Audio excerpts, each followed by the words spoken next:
so I can chatter away for the beginning. If you're rewatching it on YouTube, you can just skip through all this boring stuff. I am looking, I know I have in my bins here a piece that I'm going to work on today. I just have to figure out what bin it's in. Of course, it's probably in the bottom bin.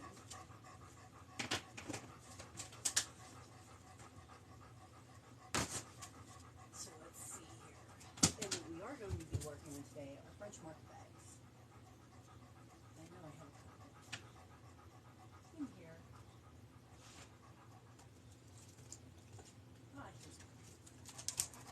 Here's French mark bags.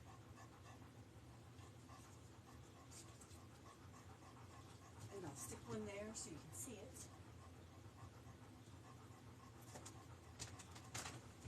And then I'm going to go make some coffee.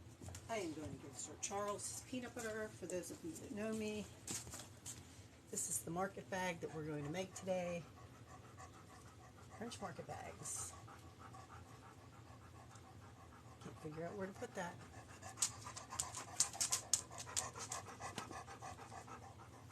And I actually did find a little bit of coffee. There you go. This is what we're going to be working on today, French market totes. We'll leave that right there. They're easy. They're just as easy as the shrugs were that we made. If you didn't see the shrug tutorials, you can hop on over to my YouTube page. I usually try to do one tutorial a week. And one tutorial is Monday through Friday, usually around 9:45 or so. I jump on and I do some sort of project. I'll show you how you can take the basic stitches that you already know, even if the only thing you know is how to, even if the only thing you know is how to hold your yarn, hold your hook, and do like basic chain and basic single crochet stitches. You can follow along my projects because I do go through the stitches and I show you how to do everything. So it's really simple. I've been doing this for over 40 years, and after over 40 years, you realize that it's all pretty much the same combination of holding your yarn, holding your hook, being able to yarn over and pull your loop through. And if you can do that, you can pretty much do any stitch that's out there. It's just a matter of using your imagination and trying. I call it doodling. So that is what I'm going to do today. I am going to sit and I'm going to show you how you can take the same basic stitches that we used last week to do the shrug tutorial. And I will show you that shrug in a minute. I'm very excited because I decided on the ends of my sleeves I was going to attach little beads, and they should be coming today. So that's exciting. Then Monday through Friday, I usually hop on around 9:45. I usually do about an hour a day Monday through Friday, and I try to go through one. Sometimes I'll go through 2 projects a week. In the past, I've done basic amigurumi, and that pattern is on my website, which is, I'm going to pull my water, my coffee in here, NiftyKnotz.com. So NiftyKnotz.com is the name of my website where you can find some of the 3 patterns that we did. One is the basic amigurumi body, which is basically a plushie, and I show you how to turn that basic body into like a cow, a giraffe, a bunny. I think one of the tutorials we did was a cat. I also have a couple of basic sock puppet patterns. And those sock puppet patterns, one is a pointed nose, one is a rounded nose. And I have both of those basic puppets on my website as well as 3 patterns. You can make the pieces to put on your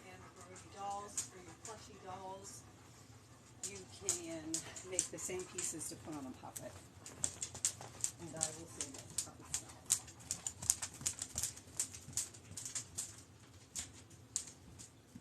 As much as I didn't think they did, puppets sell.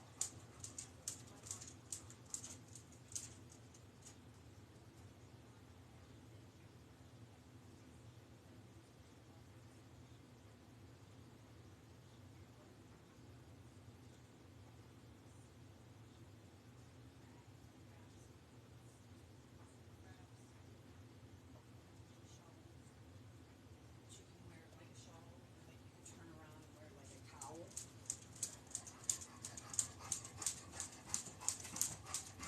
And my bags. This year I've been working on these ones for tote bags that you see back there. I've been kind of obsessed with them.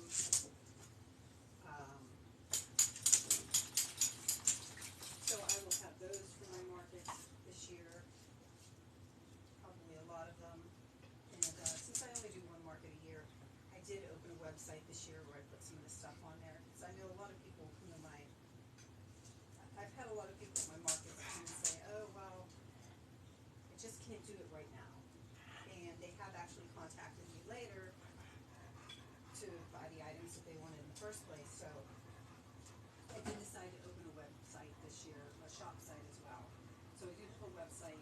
I have a shop site through Square Reader. And the dog is peanut butter. Leave me alone. And yeah. I also on my website have a shout out page. So if I've actually used somebody's pattern for one of my tutorials or something that I like, you can go to my website and go to my shout outs page, and I have a picture of either what I've made or what they've made, and a link to the pattern. If it's a free pattern, it's a free pattern, but I don't like to give away paid patterns. Sell some paid patterns myself, and yes, I do give them away. My coffee, almost ready. I do give some of my patterns away. Pretty much all you'd have to do is message me and ask me, and I would send it to you. I've done that a few times.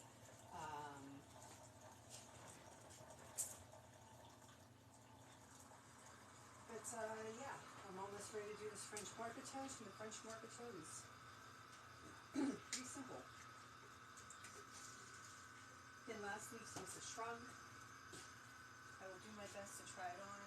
Past couple days I've been wearing a tank top, so it's been a little bit easier for me to slide it on and off. Today here it is 40 degrees, and it's not so nice, so I'm not wearing a tank top. But I'll slide this shrug on before I sit down while I'm waiting for my coffee to finish up so I can show you what we did. And again, I do it step by step and chatter away. Anybody that wants to ask questions can ask questions. I'll take the time to answer them, and I will also take the time to go over things slower if somebody wants a little bit more in-depth of an explanation. And then again, all of these tutorials I do go back and upload to YouTube when I'm done. So today's, when we start our French market bag, usually by at least 3 or 4 I have it uploaded to YouTube. TikTok takes some time to process the video, and then YouTube takes some time to process the video, so I usually say by the evening, because I'm not always, by the time I'm done. Sometimes I have some running to do, like today, which is why I'm on a little bit early to give my speech here. And I'll show you my shrug that I made last week.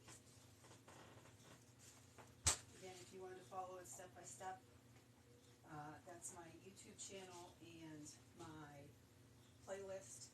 I have them uploaded as podcasts since I pretty much talk my way through everything and chatter away.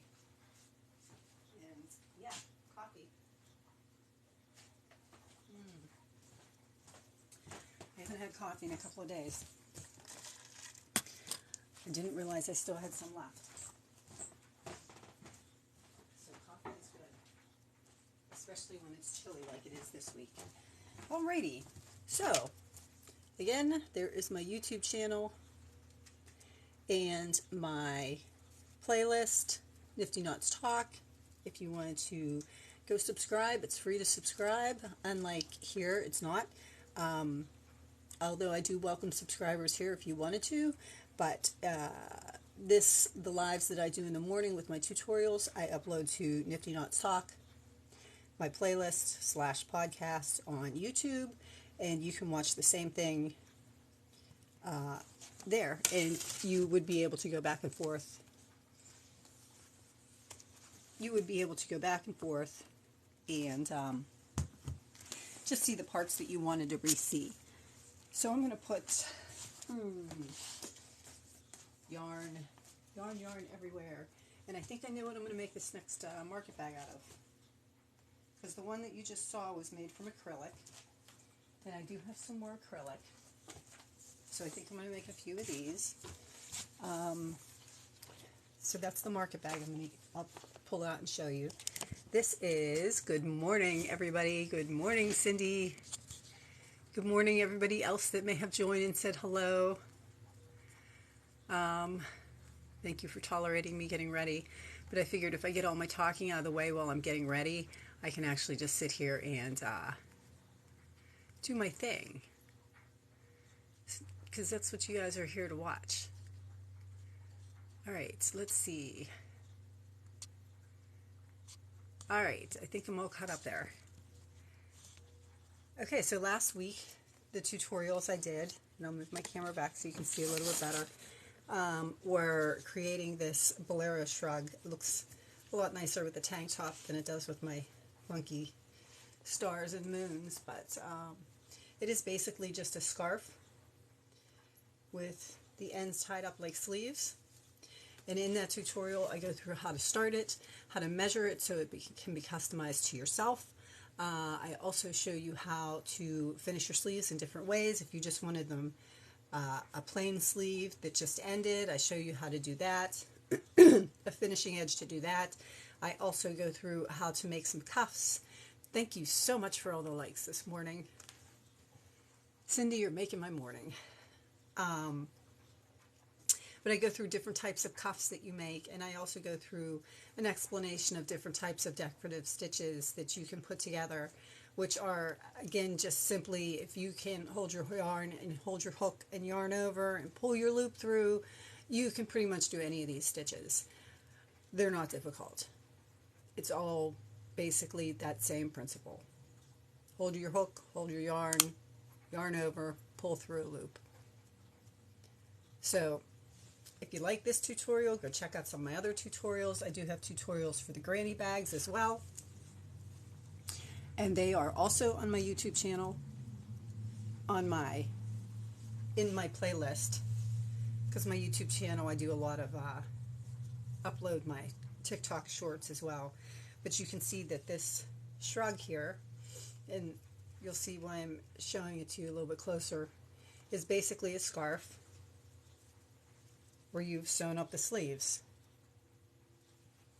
And yes, you could wear it as a scarf. Yes, you could wear it as a cowl. If you want to wear a sweater somewhere, you can wear it as your scarf or your cowl. And if you needed to wear it as a sweater, you would have a sweater with you.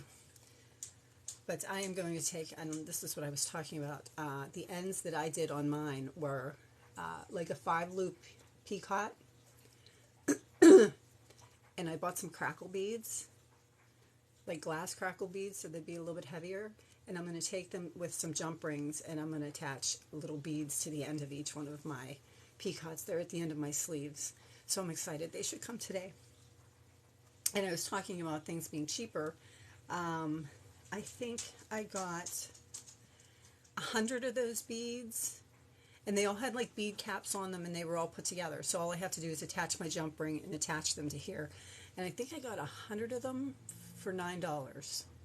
So bulk on Amazon for things like that is definitely the way to go, instead of going to one of these bigger craft stores. Definitely the way to go. Let's see. This is what we're going to be working on today.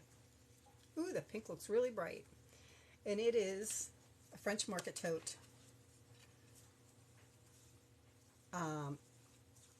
And you saw the stitch that we used for the shrug, but we're going to do the same stitch. And we're just going to make it into something totally different.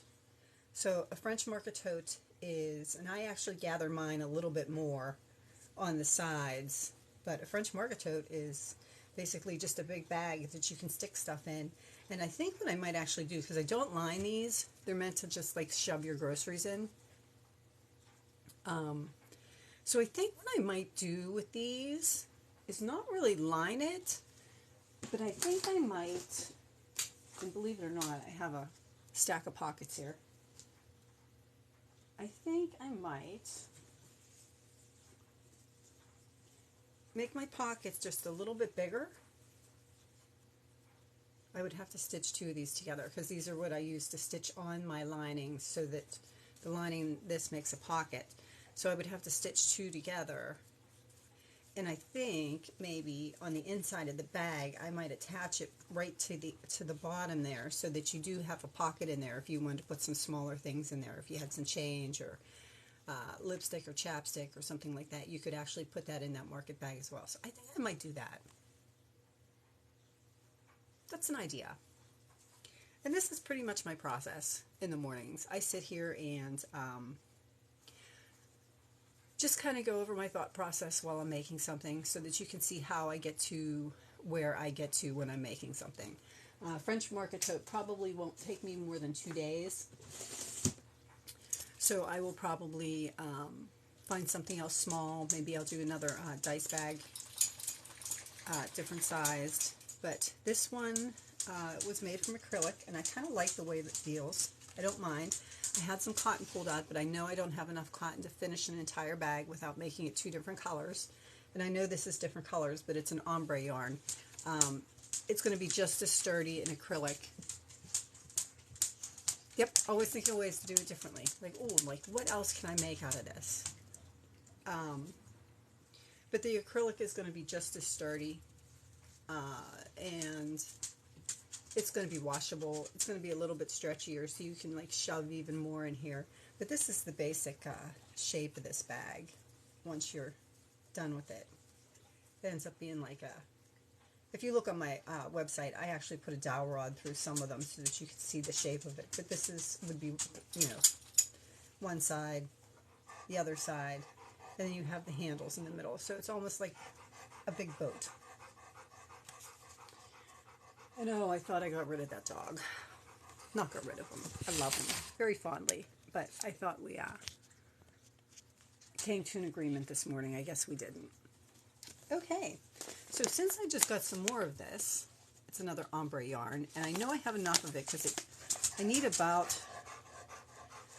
at least 3 to 4 skeins of the cotton because there's not much in the cotton. So I know I need about 600 yards. And I know in this I'm getting,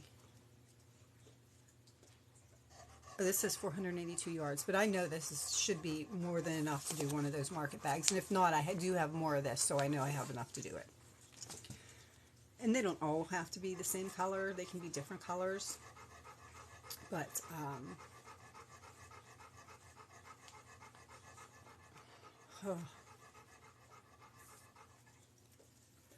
alrighty, so let's get started here. For this tote, if you guys followed along with the Bolero shrug, I showed you how you would chain multiples of, we did treble crochet and we did chain 2 to make our squares.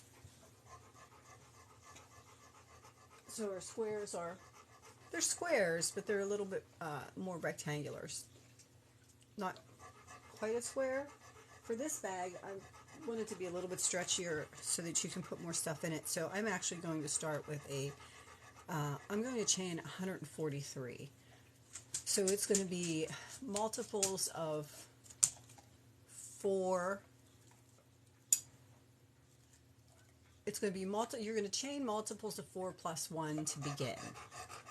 And then I'll show you how you start it because there are some extra chains that, so about one skein per bag. I'm pretty sure it's about one big skein per bag, yeah. Like the jumbo skeins.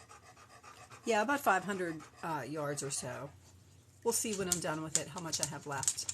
But I'm going to chain 143 just to make it, because I know that's what I've done in my notes with the other ones.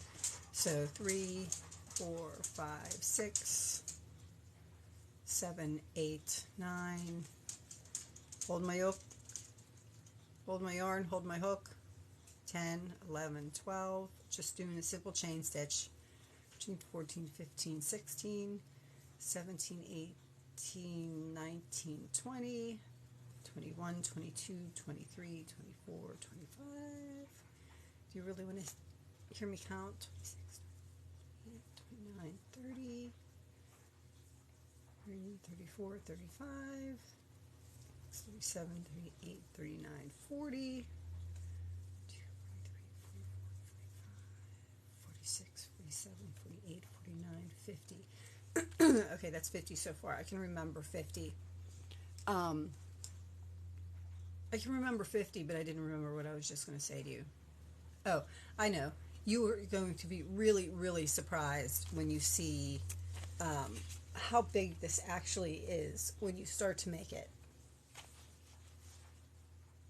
51, 52, 53, 54, 55, 56, 57, 60,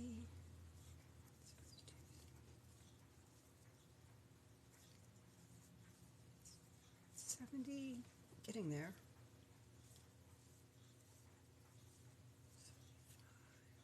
75. Okay, I'm going to 143, and you'll see I'm just doing a basic chain stitch.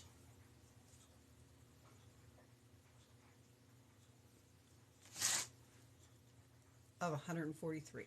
So 76.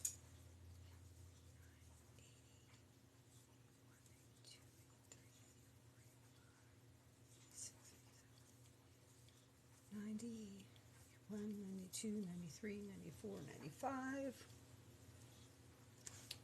97, 98, 99, 100, 43 more stitches to go.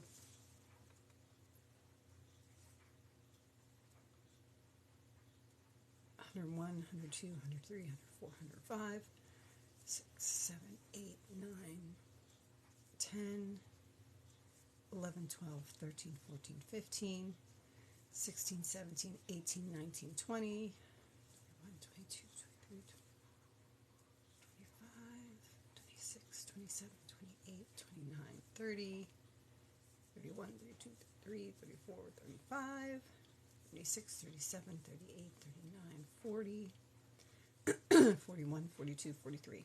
Okay, so I have 143 chains. Looks pretty big, doesn't it? So 143 chains is what I'm going to start with for this project. But I'm going to show you, I'm going to take out a few so you can keep that 143 if you want to make it this size. And it's a nice size. It's not super big. It's about the size of the granny bags, maybe a little bit less, but it will stretch to hold a lot, which is kind of the principle behind the grocery bags. The tote bags I really don't want to stretch, but the grocery bags I want to stretch so that you can hold a lot in it. So if you wanted to make this even bigger, I will show you how. I'm going to take out 11 stitches, only because I'm not going to take them out, but I will explain the 11 stitches. So if you want to make this bag, you're going to chain multiples of 4 and plus 10. And this is why you're going to use those extra stitches at the end. So multiples of 4, and then since we're going to treble crochet and chain 3, you're going to have to skip 3 that you're going to skip, and this will make much more sense when we start. You have to skip the 3 that we're going to skip. You have to skip 4 for the treble, and you have to skip 3 for the what we're going to skip at the bottom. So you have to skip that corner of that square. So you have to skip the 3 at the bottom, the 4 on the side for to compensate for the height of the treble, and then the 3 here to compensate for the top part of the square. So it would be multiples of 4 plus 1 plus 10, if that makes sense. So I'm going to take my 1, 2, 3 for my top, and you'll see how it folds over to be my top. My 1, 2, 3, 4 for my treble. My 1, 2, 3, and then the 11th chain from the hook, I'm going to do a treble crochet. Now, a treble crochet isn't much different from anything else. Plus 10 or 1.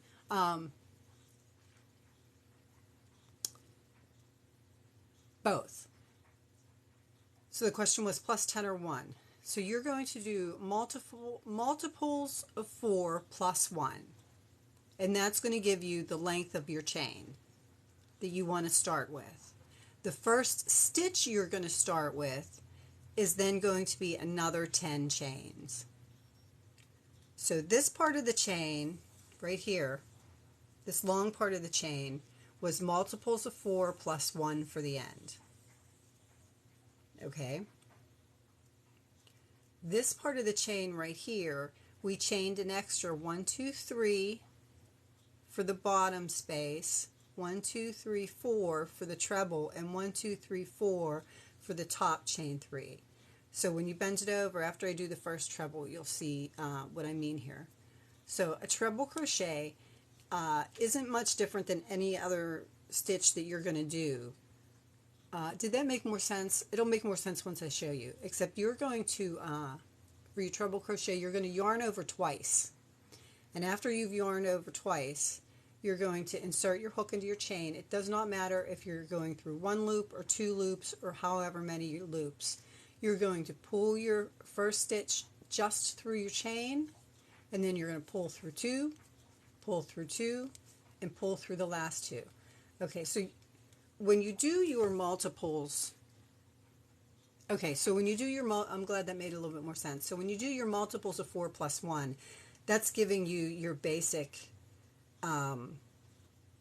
chain. But then you need to add the extra 10 for the 3 at the bottom, the 4 for the height of the treble, because the top of that 4th chain is going to count as your stitch, and then the 3 for across the top. So that makes your first square, the first part of your mesh. So again, you're going to just chain 3, and you're going to skip 3, and you're going to do another treble. And the treble again is yarn over twice, insert your hook in the 4th, because we're skipping 3. You're going to pull it through your chain, and then you're going to pull through 2, yarn over, pull through 2, and yarn over and pull through 2. And that gives you the second one. I must have used a different size hook, because this looks a lot bigger than what this looks like. I probably did. I'll bet I used, I'm going to go down a size hook here. So I'm using a 5mm instead of a 6. So then you would chain 3, and it's not going to matter because you're going to tie the sides up anyway. Chain 3, yarn over twice, skip 3, and you're going to treble chain in that 4th chain from the hook. That looks a little bit better, a little bit tighter. So you're going to start getting another mesh like you did with the shrug that we did. So you're just going to continue across there. This might be a little bit mundane for the rest of the tutorial, because you are literally just going to keep skip 3 and treble. Those of you that want to see the treble again, I'm going to chain 3, I'm going to skip 3, and then I'm going to treble in the 4th one. And the treble is basically yarn over twice, insert it into your chain, pull the first loop through your chain, yarn over, pull through 2, yarn over, pull through 2, yarn over, pull through 2. So that would be your treble. And you are literally going to continue this. I think I have about 38 or 39, there may be 37 squares across. And you're going to get the same number across that you did up and down. So you're going to do the same number of rows that you have, or the same number of columns that you have rows. So this would be considered one row. Good morning, everybody. This morning I'm working on French market totes. This is the one that I had, and this is the one that I'm doing, and I'm actually using acrylic because it takes about 500 yards or so, and I have enough acrylic to do it, but I didn't have enough cotton in my stash to do it. But I will hang this one back here where I have my granny bags. So you can see it looks smaller than the granny bags, but it will actually stretch to be bigger than the granny bags when you're done with it. So let me finish this row. I'm going to chain 3, I'm going to skip 3, and then I'm going to treble crochet. In this tutorial, if you missed some of it, if you missed the beginning of it, if you missed some explanations, by this afternoon I will have it uploaded to YouTube so that you would be able to go back and rewatch it. And I should be able to get this panel done today. I have to have a lid, like a little kid, a sippy cup, because I'll dump it. Tomorrow I'm going to hope to get the handles done, or at least show you how to cinch up the sides, because you are basically going to do this until you have one great big square.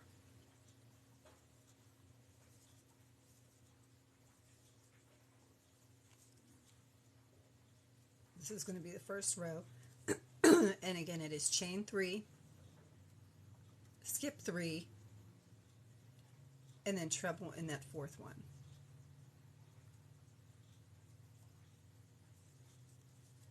So let me explain the method I used to figure that out. If I'm going to use, that way if you want to make a bigger one, or if you want to just make a smaller one for like a makeup bag or something, you could use the double crochet chain one. The method for figuring out how big your chain would be is I'm going to do one stitch, skip 3 in one stitch. So if this counts as the first stitch and then chain 3, that's a multiple of 4 right there. You add your one stitch for the last stitch of the row. So you would do your multiples of 4, plus you would add your one stitch, and then you would add your stitches, your chain to make your first stitch, which would be your chain 3, your chain 4 for the height of the treble, and then the chain 3 that you're going to skip. So that's how you would figure out. So if you were doing a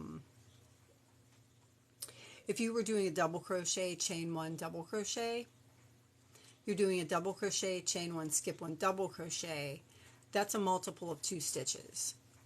Double crochet, chain 1, skip 1, so that's a multiple of 2 stitches. But then you would need to add one more stitch at the very end. So if you were doing a double crochet, chain 1, double crochet for this, you would do a multiple of 2 stitches plus 1. And then when you got to the end of your chain, that very end of the chain you mark as the stitch that you're going to start into, and then you add another chain for the chain that you're going to skip. You add another 2 chains for your double crochet. You add another chain for the chain that you're going to skip, and then you chain into that first chain that you have marked. So that's kind of how you would figure out your beginning chain and how big you would want it. I don't know if any of that made sense. Good morning, Janie. Good morning, everybody that's joining. I am working on French market totes. You can't see the top of it there, but the French market totes are just like the shrug is just a big scarf with the sleeves cinched up.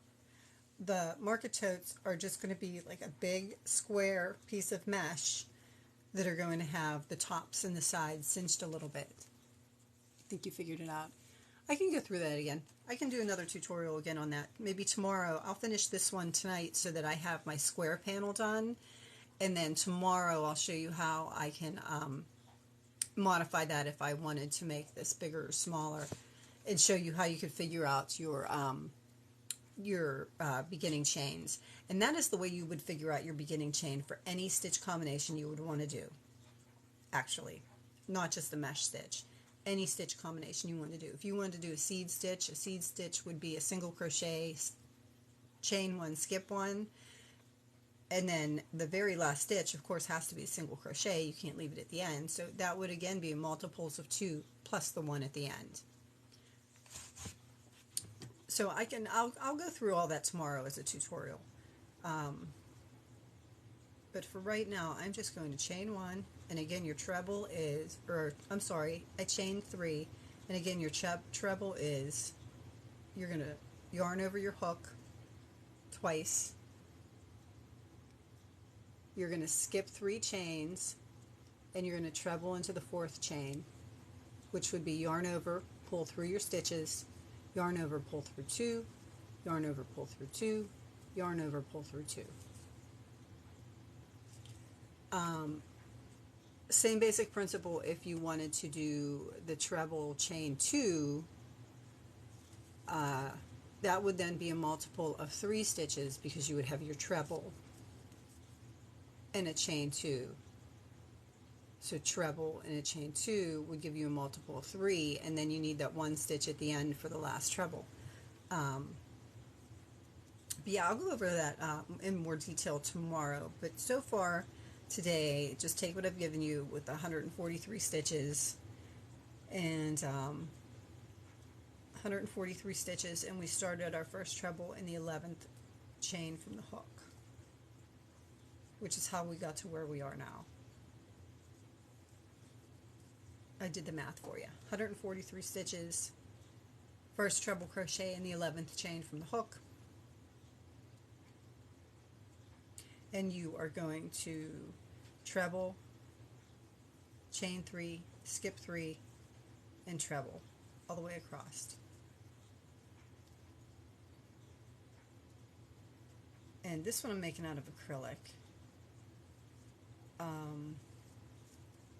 I like the cotton bags. I mean, they seem sturdier, but they're not. They're just as sturdy as the acrylic bags, or the acrylic is just as sturdy as the cotton.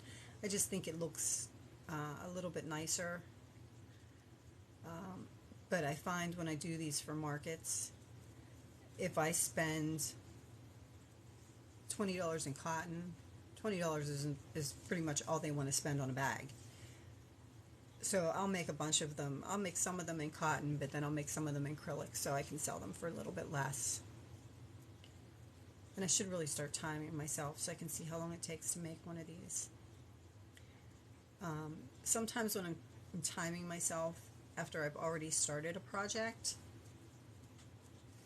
I will time 1 row and then I multiply that, and then I try to keep track of my finishing hours. But again, this is just chain 3, yarn over twice for our treble crochet. In the 4th chain, we're going to skip 3 chains, and in the 4th one, we're going to pull through the stitch, pull through 2, pull through 2, pull through 2. So we're going to do that whole thing. It's going to look enormous by the time it's done. Wait till you see it. It's going to look like you did half a sweater. But it's quick because it's just like these giant stitches and giant mesh. And then we cinch them together and we make some handles. And I'm a little bit picky about the way I make my handles. I'm sure you guys have all figured that out by now. Those of you who've watched me and seen that I actually line the handles of my tote bags so that the handles don't stretch. The handles I make on these market bags, I I do believe I would have to look at it, and I'm just going to keep going and keep chattering away because this is basically what you're doing, and you're going to do this until you get to the end. And I guess I'll go to the end and then I'll show you my handles.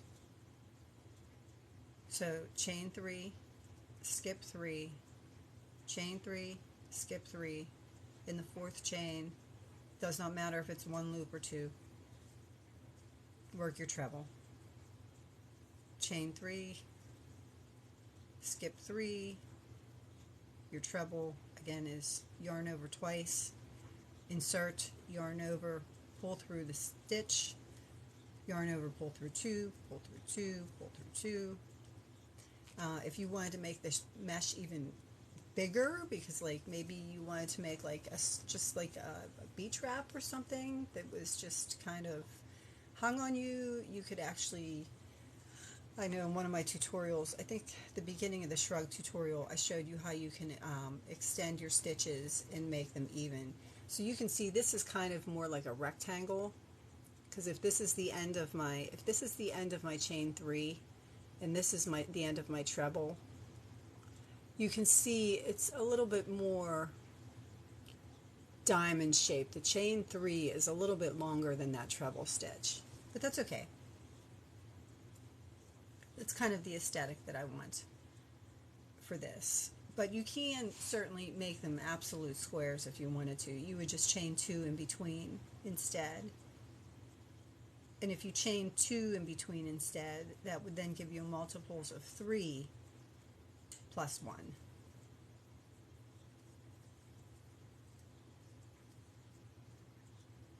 So I'm going to continue across here till the very end.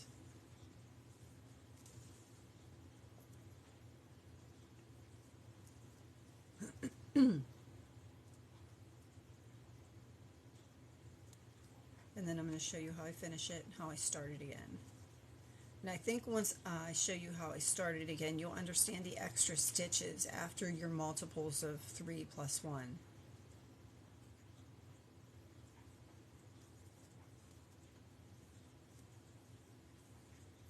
Because sometimes, like, explaining it, nobody's really going to see it. Yeah, nobody's going to really see it. And, you know, if you get to the end and you have extra stitches, if you get to the end and you have extra stitches, you can always just take the blunt end of a needle and pull out that initial knot from where you started your chain and just kind of take a few chains out. Just like literally just take those chains apart so you have an end. So you really don't have to be like crazy doing the math to figure out how many stitches you need and how many multiples you need and how many extras you need. You can just go all the way across, and if you have those extra chains at the end, you can just pick them out. So 1, 2, 3, and the 4th chain from the hook, another treble, 1, 2, 3, and the 4th chain from the hook. I'm going to do another treble, just wrap 2, yarn over, pull through 2, pull through 2, pull through 2. Almost at the end here. I'm going to skip 3. Just like if you accidentally skip 2 and your count ends up wrong at the end, you don't really have to, no, like you said, nobody's going to see it. You don't have to really rip it out and recount for 1 stitch or redo it for 1 stitch. Just take out that extra chain at the end, and then just make sure when you go across again, you keep to your 3 stitches, 2, 3 that you skipped.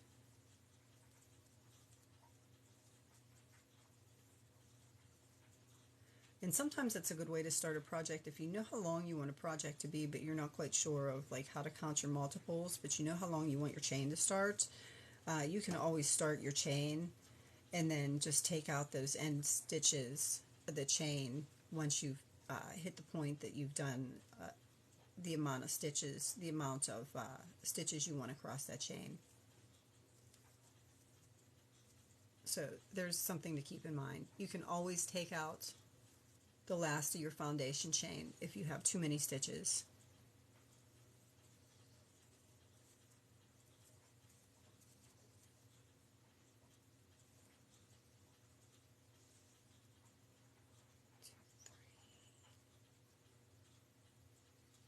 Okay, I'm almost at the end, and hopefully I didn't miscount any of my stitches. Again, I'm doing French market totes, and I'm doing the mesh for the French market totes similar to what we did for the shrugs, but I'm doing a chain 3 and a treble just to make the mesh a little bit bigger so that it stretches a little bit more so you can put like more groceries in it. Alright, so now I'm at the very end here, and at the very end, I'll turn it around so you can see it. At the very end, that's the stitch I worked into, and you can see I have 1, 2, 3, so this would be 1, and then skip 3, and that multiple 4 makes up for the last stitch that you have, or that multiple of 4 plus 1. That plus 1 makes up for that last stitch that you have to put in the last one there. And again, if you get to here and you decide that that's as long as you want it, you can always take your chain, and I'm not going to pick it apart because I do want it this long, but just so you can see, kind of see, you can take that chain and you can actually loosen that knot up.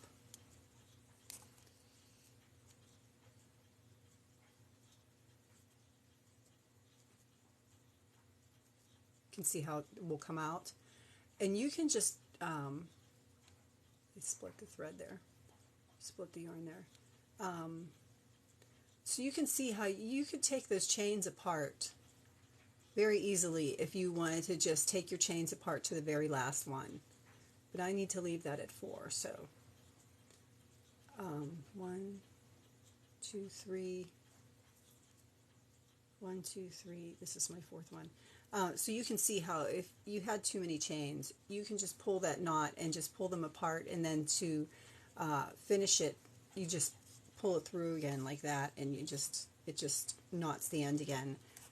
So that's how you would fix making too many chains. So it almost makes sense that if you're going to make something and you're not quite sure how many chains to start with, it almost makes sense to start with more chains than you think you're going to need than less chains. If you start with less chains, you would have to increase, and you would end up with like a V. But if you end up with more chains, you can always take these chains out so it's square. So my last stitch is going to be my chain 3 and my treble in my very last stitch. Chain 3, skip 3, and treble in my very last stitch. I'm not going to worry about ends because I'm going to crochet right over top of them at the end of the piece.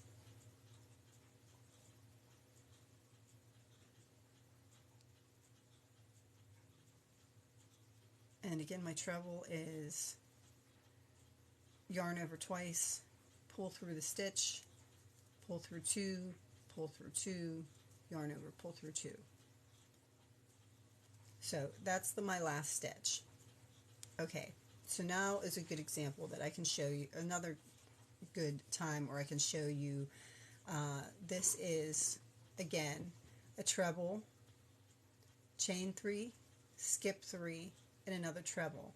So you've got the multiples of 3, plus your treble here is 1, plus your end treble would be a plus 1. So 1, 2, 3, 4, 1, 2, 3, 4, 1, 2, 3, 4, you get the idea. 1, 2, 3, 4, 1, 2, 3, 4, 4, 1, 2, 3, 4, 1, 2, 3, 4, and then the plus 1 at the end would be the very last stitch you do. So I start like that, and then, because it's easier to start like that and figure out, okay, I need multiples of 4 plus 1. So I start with my multiples of 4 plus 1, and then I start like I'm starting the next row. So the next row, you've already got your 3 here that you're going to skip. You're going to chain your 4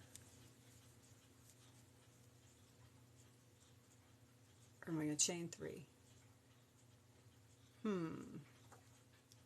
I want to make sure my chains on the sides are equal to my treble crochets. So I'm just going to take my chains on the side and I'm just kind of going to mash them up together. And I think a chain 3 is going to work for that. Maybe chain 4. I'll do a chain 4. Okay, so when you're counting your stitches to start your first stitch, you have to count for your height, which is 4, and then you have to count for the stitches you're going to skip, which is 3. So 4, 5, 6, 7. So you would then chain 7. I am going to do that. So you'd want to chain 7, and then you would start and that gives you the 4 for the height of the treble, the 3 that you're going to chain and skip 3, and then you're going to do your next treble right on top of the other treble. So you see we're going to start getting our block mesh. So the handles that I do, after I've cinched up my sides nice and tight here, because you want one side of it to be tight so you can have the handles off of it so you can put over your shoulder, and then the other side you actually, if you take a handle off your shoulder, you'll see you have a big wide bag that you can put your groceries in. So one side is going to be cinched up more than the other side is going to be cinched up. But the handles, I think I went around this 3 times.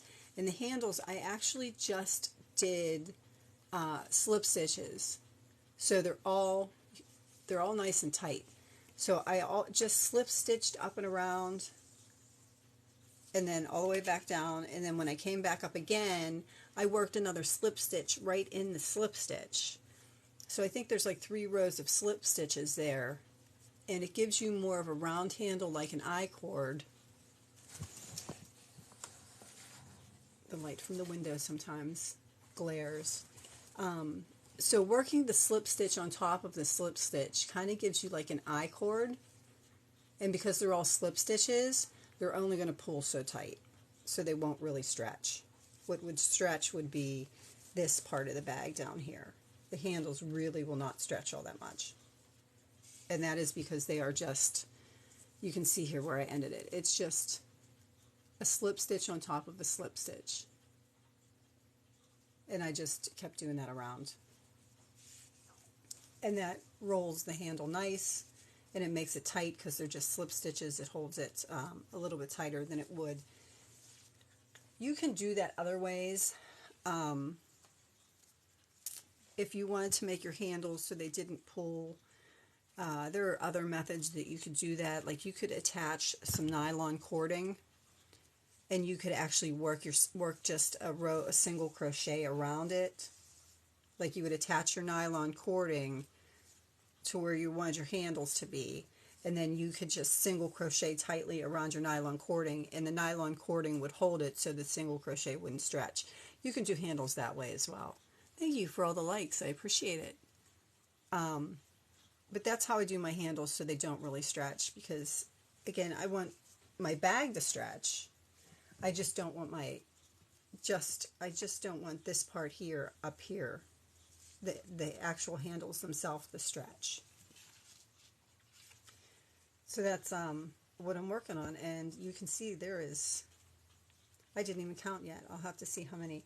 But you're just going to make, this is just one great big square panel, and I'll show you how I cinch it up to make that market tote out of it. So it's just like one great big giant hammock, I guess, for groceries. Let's see. So far I have, and I chose, just like I did with this one, that's sort of like an ombre yarn. That's what I picked this time, because I think I have 3 skeins of that, so maybe I'll make 3 of these. 1, 2, 3. I'm counting my spaces.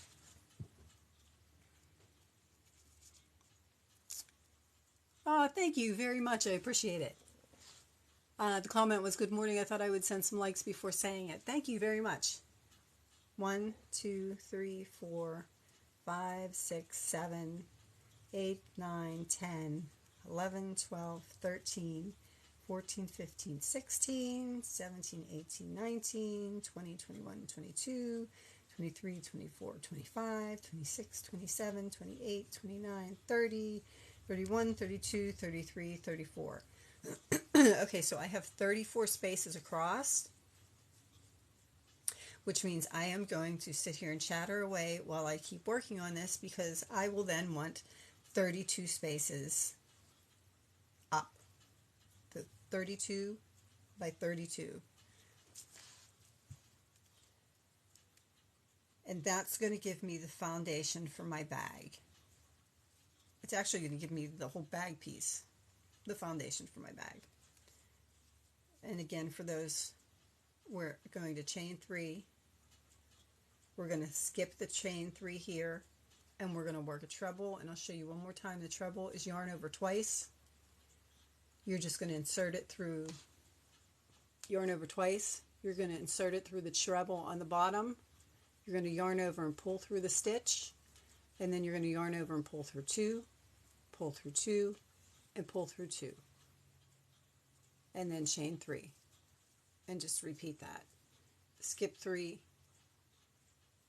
yarn over, right into that treble from the bottom row, the row below it, pull up 1 loop, and then you pull through 2, pull through 2, and pull through 2. All right, everybody got it so far? How was everybody's weekend? Good, I hope. I know some of you guys joined me this weekend. I was working on some granny squares. Janie insisted I would have them all done by Sunday night, but Janie, that doesn't happen. As a matter of fact, yesterday my dog was so obnoxious. Whoops, I'm sorry. Good morning. Did you shrug pattern to finish it last night? I love it. Ah, awesome. You have to, like, even if you just like post a video as like a video comment on one of my other videos, I'd love to see it. I really would. Or tag me or duet me or something like that. I'd love to see it.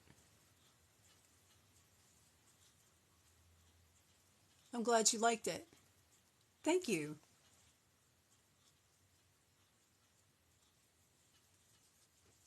But yeah. Oh, I'm so excited. I'm glad you enjoyed it. Was it easy enough to follow along? Was I too boring? Was I too chatty?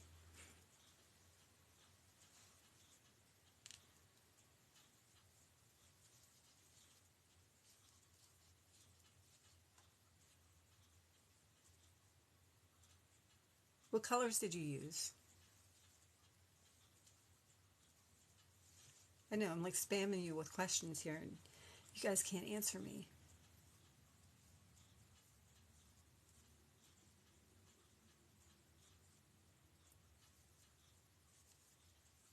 Well, I mean, you can't answer me in the chats, but... yeah, we do. We all want to know.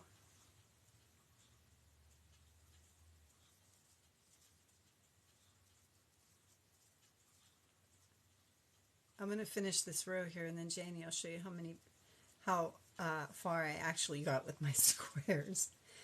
But yeah, yesterday, let me tell you what, that dog was unbelievable. He just would not stop. And then it started raining, and he got worse. It got to the point where my husband, who's multicolor. Yeah, see, I like Red Heart.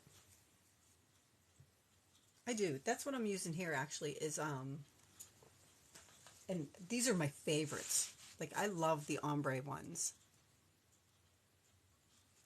They just, you know, when you work a shawl or you work a piece with the ombre ones, they just work up so nice. Like, the colors just flow so nice. You can see the colors starting to flow in that one, maybe.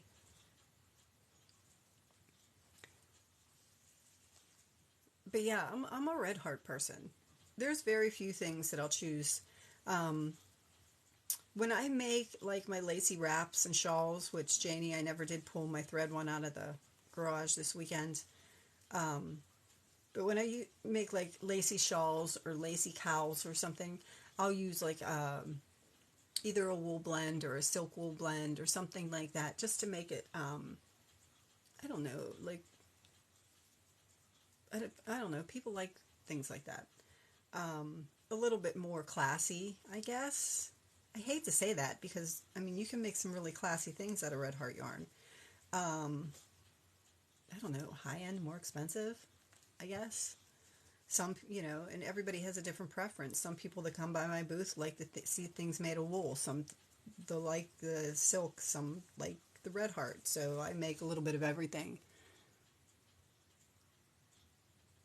Oh, absolutely, it'll hold a beach towel. So this one that I'm making here now, I'll show you. So this one that I'm making here now, if you can bear with me for a few minutes, I will gather up some things to show you what it will hold.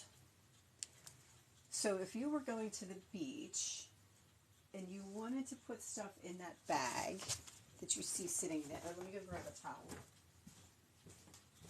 I might actually have a beach towel. Because my husband just washed towels.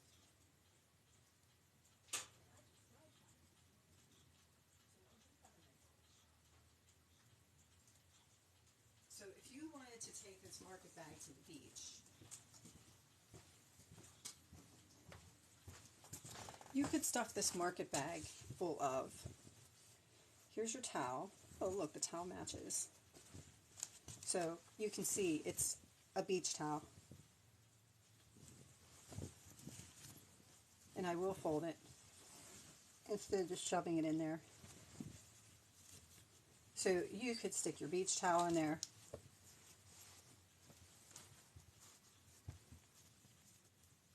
And if you wanted to use it as a beach bag, you could cinch these less on the sides if you wanted, but you don't really have to. But I will put the beach towel at the bottom so you can kind of see. So try to get it a little bit even here. If you wanted to carry this to the beach, I don't know if you can see, the beach towel comes up to here. So there's your beach towel. Let's see what else, if we were going to the beach. There's your beach towel. Yeah, I know you're going to think I'm crazy. I have all this. This is, I'm like the sunscreen queen. So let's go. There's your sunscreen.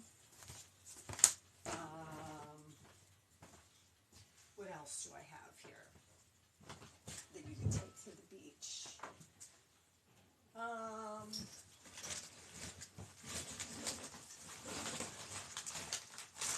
Sorry for the noise. You see the size of my lunch tote here. So you could actually throw that lunch tote in there. And you can see I still have more room in there. I could throw, let's say, here you go.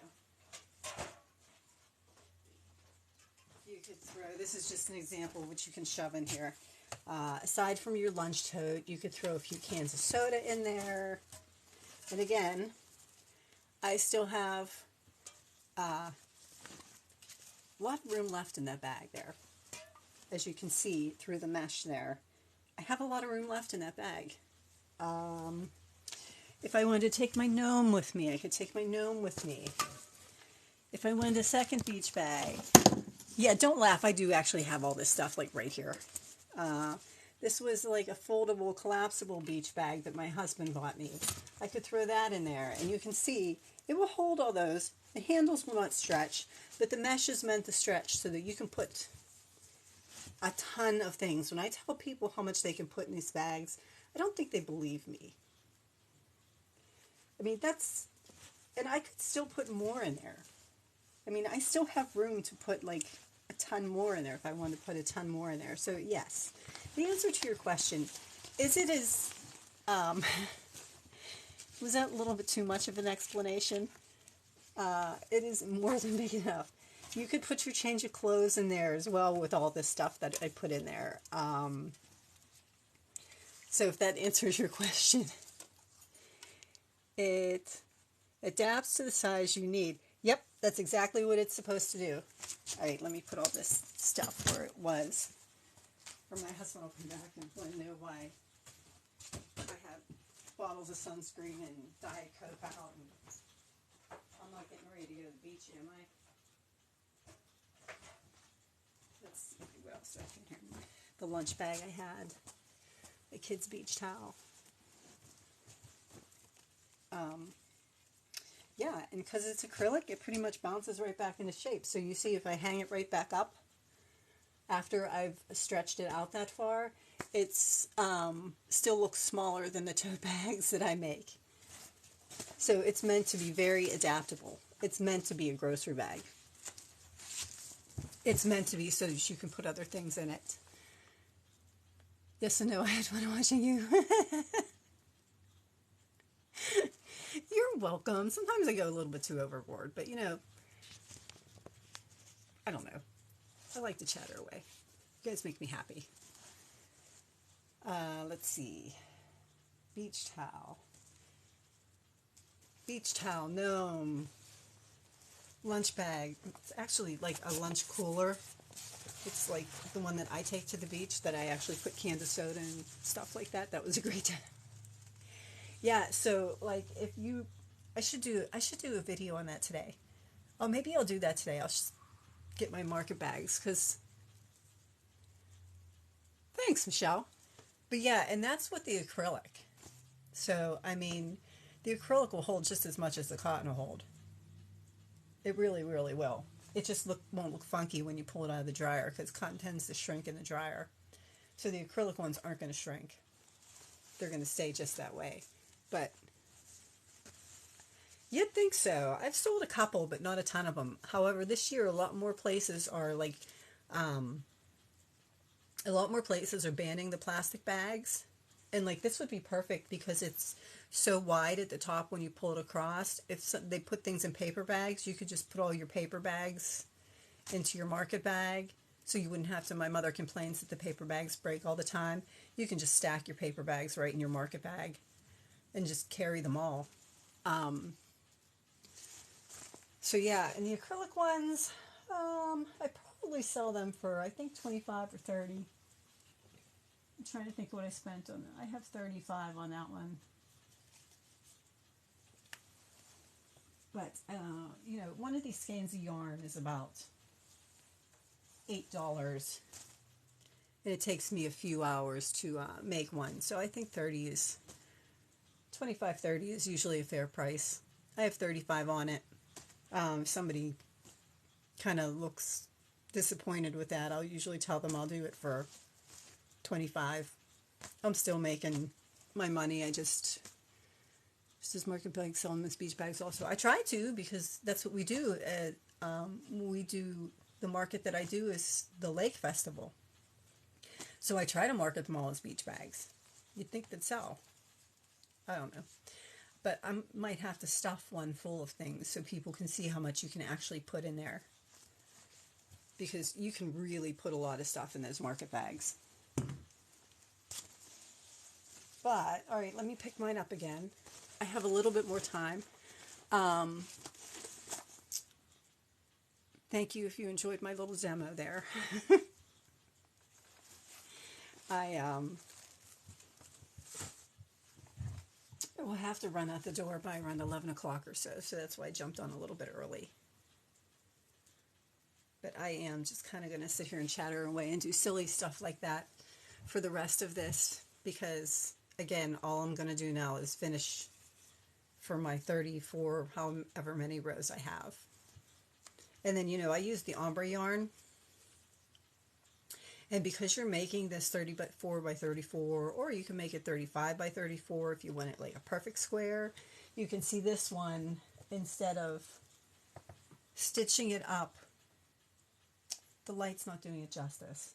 Instead of stitching it up, basically because you're using a square, you can see where the ombre part is. So I could have stitched it so the ombre part went side to side. I don't know if this makes sense. So I could have stitched that square so the ombre part went side to side. Instead, I stitched it so the ombre part went like all the way around, so it was kind of uniform on both sides. Like when I folded it up, I kind of liked the way the colors fell when they striped this way instead of the other way. And again, just a personal preference and a choice. And that's why that was the one that I ended up pulling out of my bin this morning, I thought, ooh, I have 3 skeins of that I just bought. I think I'm going to use that. Oh, so I was also talking about my squares. The squares that I did, that I started for this weekend. I know my granny square totes that I'm still obsessed with. That was what we decided with, was the sparkles in the pink and the sparkles on the very edge. And no, I have 1, 2, 3, 4 of them done. And then I have the rest of them, I have 3 rows on. So I'll try to do at least 1 more row on these by the end of the day, and I will try to have at least my square part of my market bag done by the end of the day, by the end of the night. I know if I can calm my dog down and actually get to sit here and do it in the evenings, I'll jump back on and just turn my live back on while I sit here and do it.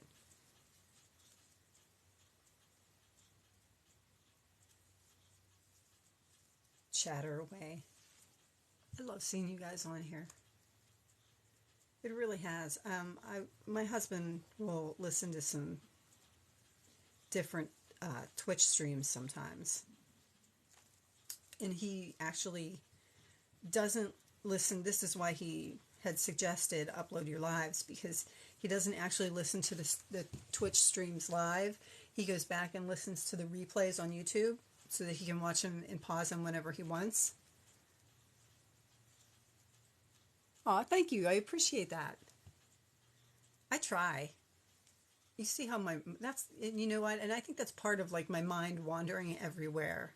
And, you know, like you guys have to remind me what I was going to show you next. Like my mind just jumps from one thing to the next. Like, oh my God, if I can do this, I can do this too. And like the next thing you know, like I've got this pile of yarn and this bin that I'm using as a table full of stuff, and I'm just trying to do it all at once. It's kind of par for the course for me. But I've been much, much better this past year about actually finishing projects. I just have to get my head together and convince myself to line my granny bags that I now made a ton of. I lined all my fish bags, all the fish bags that I did. Oh, that's another idea for, you know what? I'm going to write my ideas down.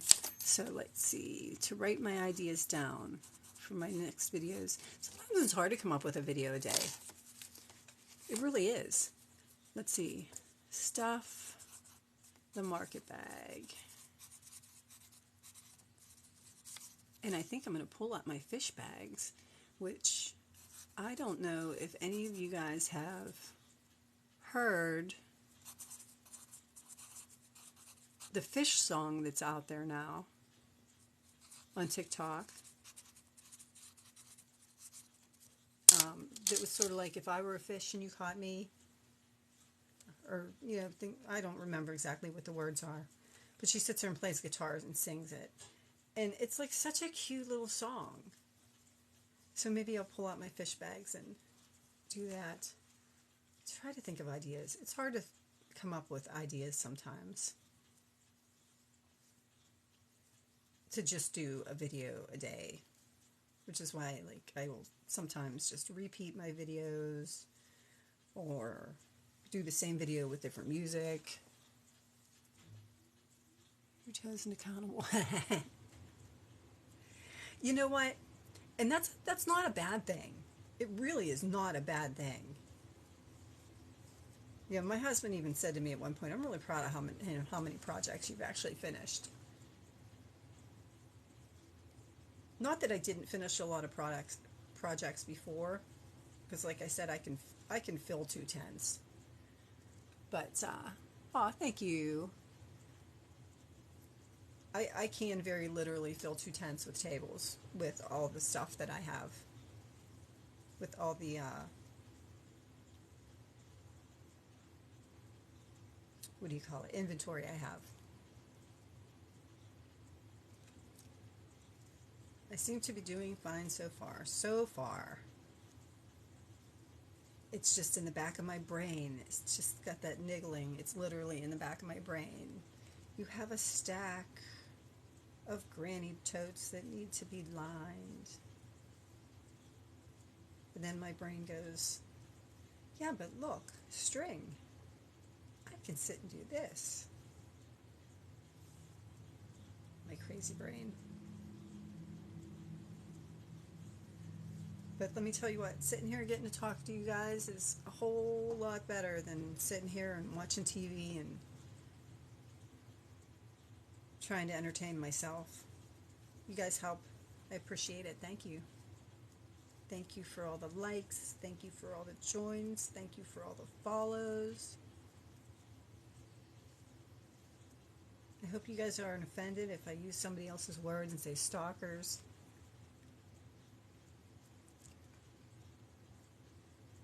It's one project a week, and that's a lot. Yeah, that one project a week is just the tutorial that I'm doing too. It's not the other stuff I'm trying to do, which may seem insane, but it keeps me busy.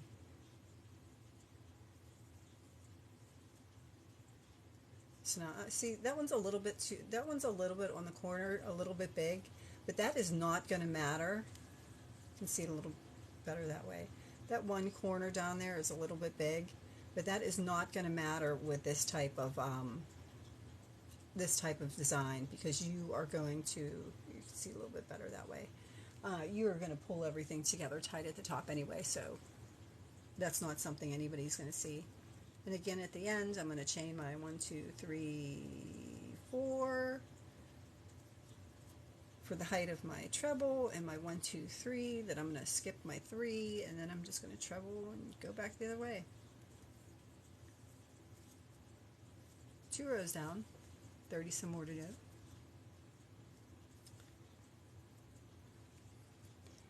I have such a variety of things. That's what's nice. Yeah, and you know, it's just the same basic stitches. You know, people think, oh my god, you've been so busy, and okay, yeah, I know I've been busy. It's nice. Or, oh, I could never do that. Yeah, you could. Like I said, if you know how to, I try to do my tutorials so that if you can hold your yarn and you can hold your hook and you can do a chain stitch, because you know how to yarn over and pull through your stitch, you can do any of these, any of my tutorials. So I try to make them that simple. And I know I do a lot of chatter, but I'm having fun with it. Like Michelle, I really hope that the tutorial I did for the shrug made sense and it wasn't too chattery. But then again, if you rewatch them on YouTube, you can just kind of like scroll through my chatter and the mundane parts. Thank you. Thank you for all the likes. I really do appreciate it.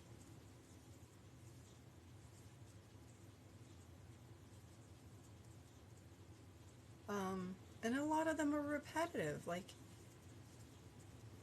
that's one of the reasons why I did market bags, because this is the same stitch we did the shrug out of, only we're using it to make a market bag instead. You know, a lot of things, even like these designer gowns that you see these people crocheting, you know, a lot of them is just listening, getting ready for a meeting looks great. Thank you very much, Trudy. But yeah, a lot of what it is just repetitive stitches put in a different sequence to make it, I mean, it's the same simple stitch. I mean, you wrap your hook with your yarn. You pull up your loops. It's the same thing. I mean, that's what crocheting is. It's just the sequence that you put all those into that gives you something different. So, yeah, if you can just hold your yarn and your hook and do a chain stitch, you can pretty much do anything your brain wants to. And that's why I say all the time, I started doing stuff like this just by what I call doodling. Like, I would just pick something up and think, oh, well, what if I did this with it? What would it look like? And that's basically what those designers do. What if I did this combination together? What would it look like? Because all those, I mean, they are very pretty, and it does take a lot of time to do those things. But they're still basic.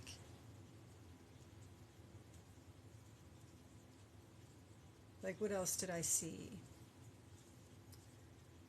Broomstick lace.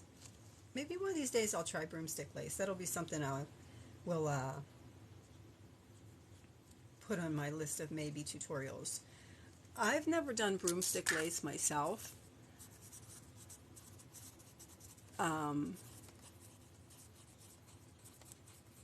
However, my mother does. She had like a giant knitting needle that she used. Like a really giant knitting needle she used to do her broomstick lace. And it's basically the same thing as like pulling up your yarn and from what I've seen, pulling up your yarn and your loop.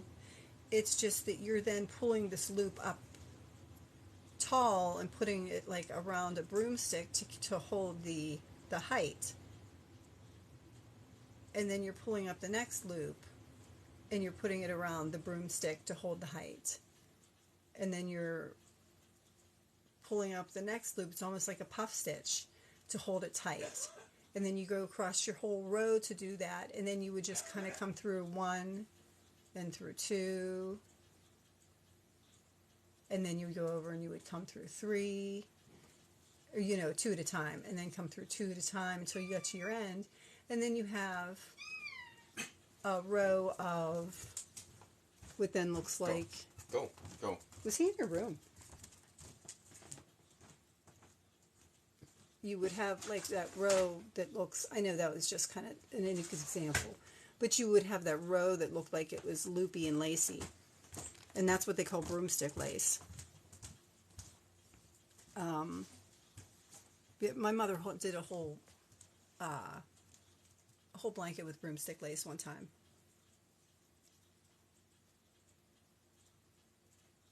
But it's, again, you know, it looks like a really fancy stitch, and when you break it down, it's really just the same motion and the same kind of principle.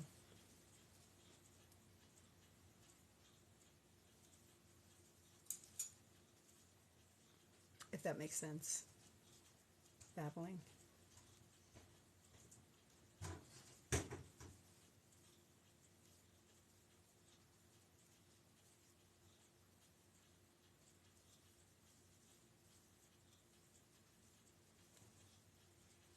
Broomstick lace is very pretty. The blanket she made was very, very pretty.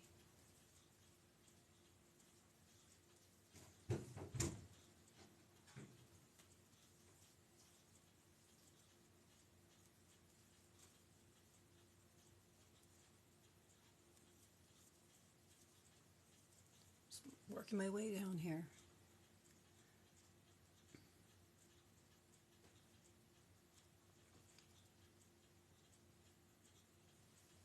Let's say, went sideways or slanted. Oh, Trudy asked a question. I'm sorry, Trudy. I missed the question.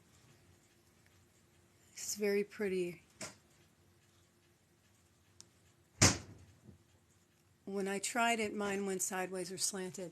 It's kind of supposed to. That's kind of the way it's supposed to look.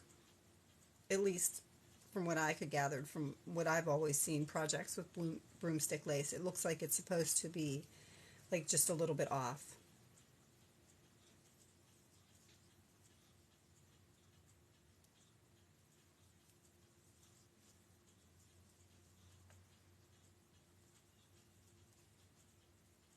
Like that's almost like that's supposed to be the aesthetic of it. I don't know. We could. Oh, all your work did.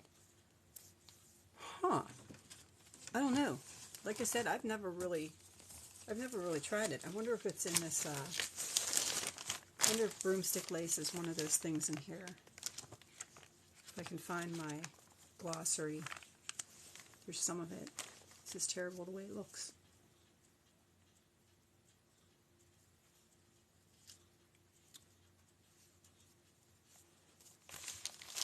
Let's see, I have the pattern index up till L. I really need to take a minute to put this book back together so I can see where things are. I honestly don't think broomstick lace is in here. Let's see, waves, ripples, spiked, post, stitches. Oh, that's totally upside down. Baubles, mosaics, nets, and mesh. Would probably be in nets and mesh. Tapestry. Looking through my book here.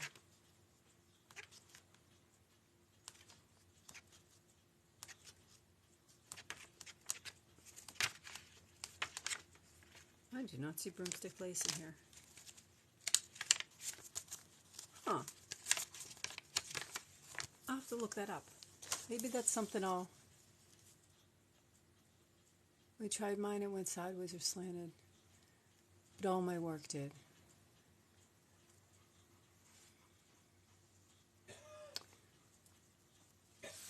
You wish you knew how to repost. You mean like repost a video that you've already done?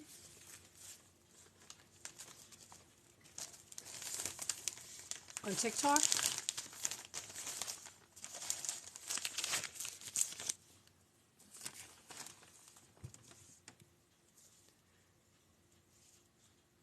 They're using double crochet instead of treble crochet for the bag. Oh. No to a real, huh?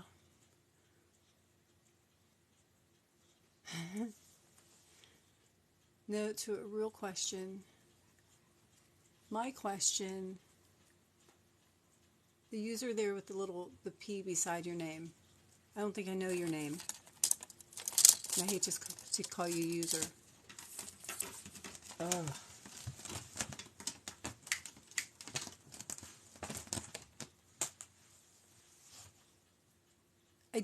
I must have missed a question.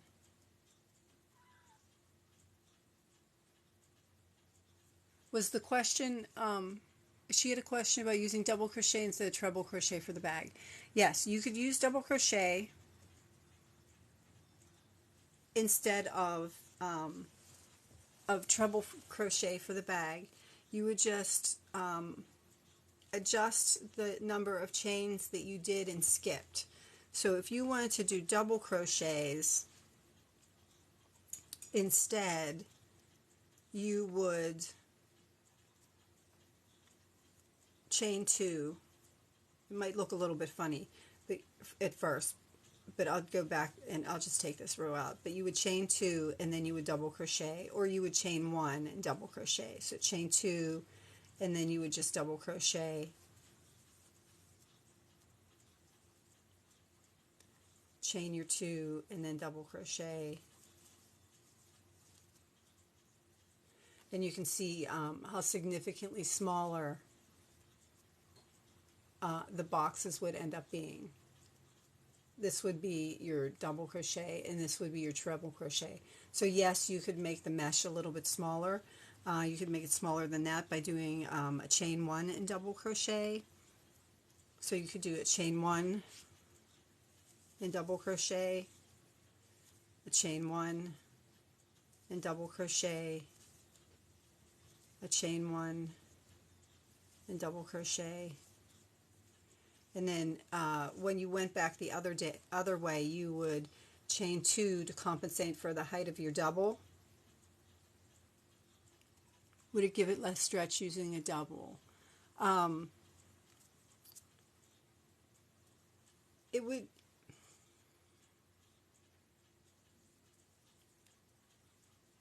I'm trying to think. It probably would give it a little bit. It would still stretch just as much. It just wouldn't be, I don't know, maybe it wouldn't stretch as much. But you can see these are my blocks of, the 2 rows on the bottom are my blocks of treble crochet, and my 2 rows on the top here where my finger are would be what your squares would look like if you did a double crochet chain 1. So a double crochet chain 1, which is on the top row here, would give you that perfect square that was a little bit smaller, and then the squares on the bottom are the treble and chain 3 in the center, which would give you a big one. So yeah, I guess the answer to your question is it would stretch a little bit less. However, if you made the bag the same size, and by same size I don't mean the same count of squares, I mean the same size. So if I make this, this is probably approximately, of everything that I have laying around here, I'm not real sure where I have a tape measure. Sorry about that, guys. I tell you guys all the time, you're getting real. You're not getting like professional studio time for me. I don't know where my tape measure is, but if I take my bag and make it, this is probably, I would say maybe, once I folded it in half, it would make a huge bag. But if you made this bag, you can make the same bag half.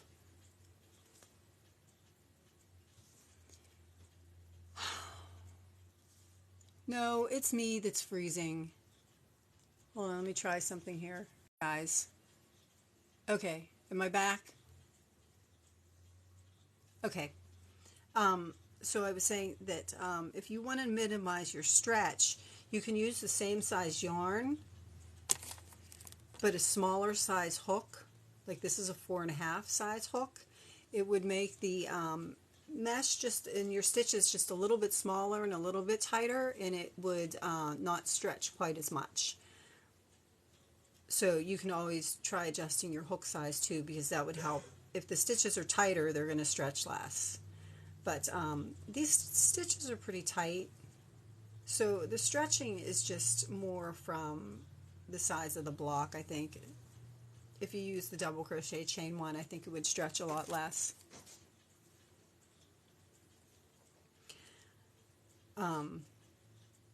And again, it's, you know, I'm showing you how stupid mistakes. My still freezing. So if you want more stretch, you could use a bigger hook. You could use a bigger stitch. Yeah, because the bigger the hook, the more it's going to stretch, because the looser your stitch will be. The smaller the hook, your stitch isn't going to stretch quite as much. It's also going to be a little bit smaller. The smaller the stitch, like if you use a double crochet chain 1 instead, that would give you less of a stitch, or less of a stretch. Not trying to minimize the stretch, the hole, the things that fall through, fall out. Well, that's what I was talking about earlier at the beginning of this, that the market bags are made for like grocery bags and things to put like big things in, and that's why I don't line them. But I was considering, since you've got like this part here that you cinch up really tight, I was actually considering taking like a pocket. Like, of course I would have to stitch this together to make the pocket, but just taking like a basic pocket into the inside of the bag, stitch it like right along there, like right along where the mesh met the cinching, and just stitch it right along there. So if you wanted a pocket to put smaller things in, you would have a pocket that just kind of like was like free flowing, that you could put smaller things in at the top, and then the rest of your bag would hold the rest of it.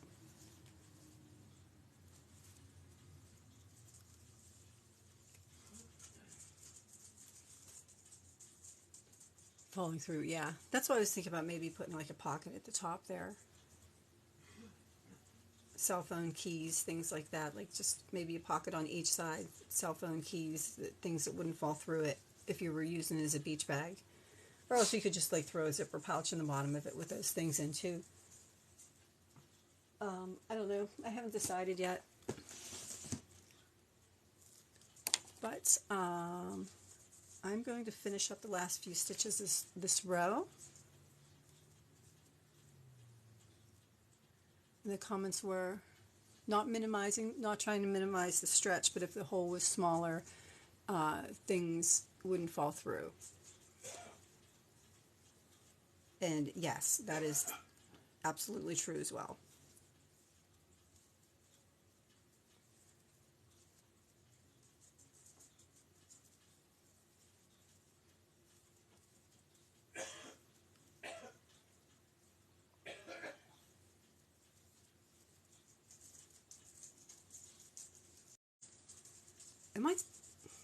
Am I still freezing?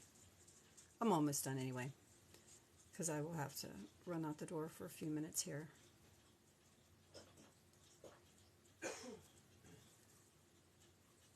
Alrighty. Alright, so I got 3 rows done.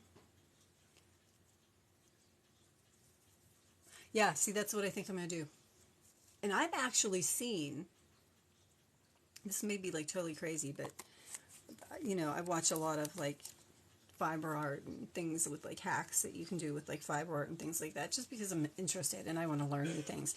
But I actually saw someone, like I like to wear leggings, and they took a black sock and they cut off the ankle part. I know my brain's spacing. The ankle part of the sock, and they stitched the bottom together, and then they stitched the one side to the inside. I'm not taking off my sock, but they took like the sock, so that it keeps telling me I keep freezing, and I'm really, really sorry. I'm going.